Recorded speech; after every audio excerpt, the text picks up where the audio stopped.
तृतीय स्कंध सप्तम अध्याय। सप्तमे मैत्रेय वचन शुणी विदुर पूछे पुण। श्री शुक उवाच एमन्ते मैत्रेय बाणी विदुर दृढ़ चित्ते शुणी। आनंद मने व्यास सुत कपाळे देइबेनि हस्त। रोम पुलक तार देहि पूछे मैत्रेय मुख चाहि। विदुर उवाच भोमुनि एत विपरीत भ्रमे भ्रमयि मोर चित्त। से हरि स्वभावे निर्गुण चिन्मात्र परम कारण। लीला विहारे गुण क्रिया कि रूपे सर्जे तार माया। बालक क्रीड़ा भाव जेन्हे एत न घटे अनुमाने। इच्छा स्वभावे खेल तार एनो हे मोहर गोचर। जे निद्रा गत निज सुखे से किंपा मिसे एते दुखे। जे गुण मयि माया बळे विश्व सर्जई अवहेळे। पुणी पाळीण करे अंत व्यापारी पुरुष जे मंत। जे जीव आत्मा ब्रह्ममये किंपा विद्या संग होए। कर्म करई नाना मते जे देश काल पात्र अर्थे। केमन्ते सृष्टि से करई से कर्म ताकु न लागई। से एक सर्व आत्मा गति सकल क्षेत्रे तार स्थिति। जे कर्मे दुख क्लेश पुरे से किंपा एक कर्मे विहरे। अज्ञान संकटे मो मन पड़ी भाळई छन छन। एणु मो मने जेते खेद ज्ञान खड़गे मुनि छेद। श्री शुक उवाच कहन्ति शुक मुनि वर शुण परीक्ष दंड धर। एमन्ते विदुरर बाणी सानंदे मैत्रेय शुणी। विष्णु चिंतन अनुरागे हसी कहन्ति तार आगे। मैत्रेय उवाच से विष्णु मायामय देहि एमन्ते मन को मोहई। ईश्वर स्वभावे विमुक्त तार बंधन माया मात्र। जैसने स्वप्ने अनुमान हुई मस्तक छेदन। से रूपे आत्मार बंधन असत्य सत्य प्राय जान। एमंत विष्णु माया बळे चंद्रर छाया जेन्हे जळे। जल कंपन्ते से कंपई से जेन्हे ताकु न लागई। तेमन्ते जीव माया बळे आत्मारे न रहे निश्चले। जोगिये जोग ध्यान बळे आत्मारे रहन्ति निश्चले। विष्णुर पाद से ही मते जेबा चिंतन्ति अविरते। इंद्रिय तांकु न लागन्ति अंतरे निश्चले रहन्ति।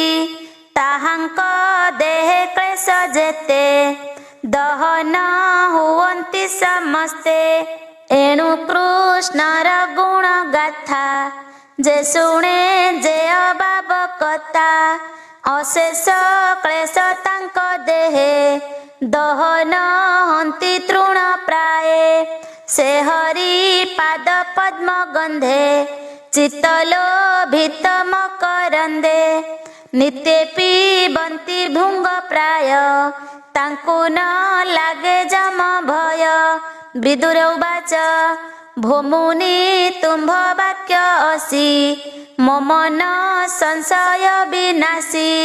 जीव परम बेनि भावे चित्त मो प्रवेशिला एबे अविद्या मूल ए संसार सत्य ए वचन तोहर विष्णु माया रे जीव भ्रमे असत्य सत्य प्राय मणे संसारे मूढ़ जेउ जन जे बाई सोरे दृढ़ मन एबेनी संसार तरंती मझी मझी काना सजाती अनर्थ सत्य संसार सत्य प्रतीति जे मोहर तातुंभ चरण से बारे नासिबी तुम्भर कृपारे साधुंक सेवा फल एही कृष्ण चरणे प्रीति होई से हरि चरण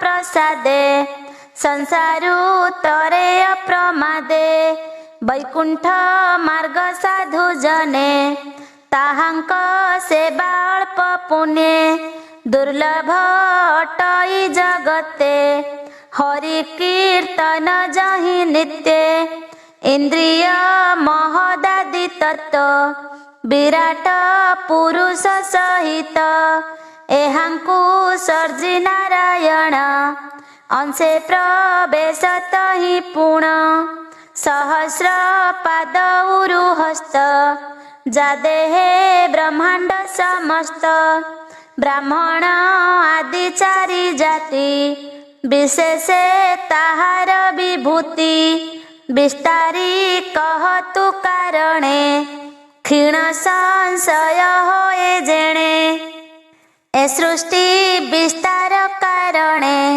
जेमन्ते प्रजापति गणे सर्ग समेते प्रतिसर्ग मनु मनु अंतर भोग एहांक तहु वंश जेते वंशानु चरित सहिते विराज रूप देह मध्ये जे बाब सन्ति अध ऊर्ध्वे चतुर दश लोक स्थिति केकेते अंतरे बसन्ति देव मनुष्य पशुगण पक्षी पन्नग कृमि मान स्वेदज अंडज उद्भिज जे अबा पुणी जरायुज एहांक सर्गर विभाग भोमुनि कह मोर आग जे गुणे जे अवतारे सृष्टि पालन अंत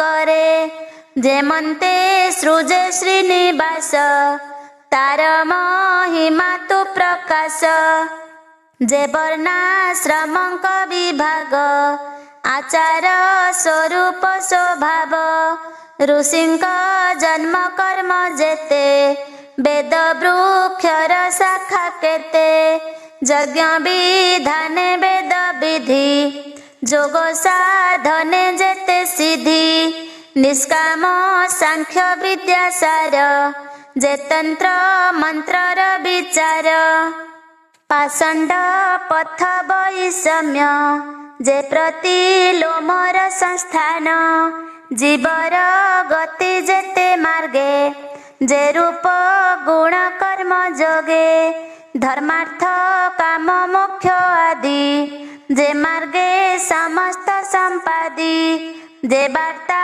दंड नीति बेनी जे वेद विधि अनुमानी श्राद्धर जे नीति विधि पितृगणंक स्थान सिद्धि ग्रह नक्षत्र तारा गण जे काल चक्रर प्रमाण दान तपस्या फल जेते जे अबा लाभ इष्टा पूर्ते प्रवास स्थिति जेबा धर्म आपद काले जेबा कर्म जेणे गोविंद तोष होई धर्म जनक जे बोलाई से हरि प्रसन्न जे मन्ते भोमुनि कह दया चिते सेवक शिष्य ऋषि गणे ज्ञान कहन्ति साधुपणे जे पुत्रे पिता तोष होई स्वधर्म मते शिक्षा देई पचारू अबा न पचारू दिन बत्सल जेणु गुरु तत प्रलय केते मते सृष्टि रे संचरई जेते विराज रूपे देहे थांती पुणी के मन्ते लीन हंती आत्मार स्थिति अबा काहीं किबा स्वरूपे प्रकाशई जे गुरु शिष्यंक संवादे ज्ञान साधंती मुख्य सधे ए आदि जेते प्रश्न मोर पंडित जने जे गोचर केमन्ते पुरुषंक देहे ज्ञान वैराग्य भक्ति होए ए जेते प्रसन्न मोहरी हरि महिमा इच्छा करी पुछिली तुम्भर ग्रते भोमुनि कह सर्वमते जेणु मायारे पड़ी मुहि ज्ञान विहीने अंध होई तुम्भ कृपारे चक्षु पाई निर्भये बिहरी बिमुहि जीवर जेबा भय दहे हरि देखाए सर्वदेहे जेते ए वेद यज्ञ मंत्र तप समाधि दान तीर्थ ए पुण्य कला मात्रे सम नुहंती वेद आदि कर्म श्री शुक उवाच विदुर मैत्रेय आगरे पुराण कल्प मुनि बरे आनंदे जेते पचारिला सृष्टि संबंधे विष्णु लीला शुणी हरस मुनि बर बोलंती शुण हे विदुर ए भागवत प्रश्न बाणी कर्णे शुणंती जेते प्राणी जे अबा बदने उच्चारी विष्णु मायारु जानती तरी तृतीय स्कंदे भागवत कहई विप्र जगन्नाथ इति श्रीमद्भागवते महापुराणे पारमहंस्यां संहितायां तृतीय स्कंदे विदुर प्रश्नो नाम सप्तमोऽध्याय।